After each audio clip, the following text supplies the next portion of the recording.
Ettore manca da scuola da qualche giorno, ma il bambino che ha la sindrome di Möbius e ha bisogno di costante aiuto e supporto, lunedì tornerà in classe e troverà, oltre ai suoi compagni e agli insegnanti, anche la stessa situazione che aveva lasciato, perché per lui non è cambiato nulla o quasi. Sostanzialmente non è proprio cambiato nulla, la situazione è sempre questa, è sempre uguale da settembre, è sempre uguale agli anni precedenti, ovvero noi dovremmo continuare ad essere presenti a scuola per sopperire alla mancanza di assistenza sanitaria. Manca ad esempio una parte della formazione degli operatori. Manca da finire la contestualizzazione e le uniche e delle altre attività da fare per imparare a gestire, a comunicare, a interagire con Ettore.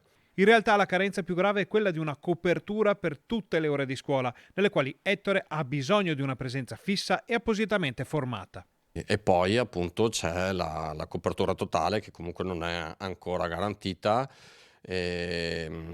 Siamo a 16 ore più 4, perché ci sono state è arrivato un fondo nazionale per l'assistenza alla, comunicazione e all'integrazione dei bambini e grazie a questo, la conferenza dei sindaci ha confermato la possibilità di aggiungere altre 4 ore, ma solo per quest'anno. Insomma, il rischio è che alla ripresa delle elezioni a settembre o giù di lì la situazione sia ancora quella di oggi.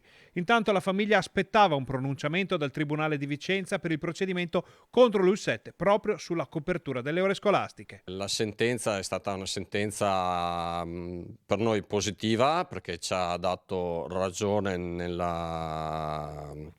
in quello che sono le nostre richieste, però purtroppo la strada è ancora lunga.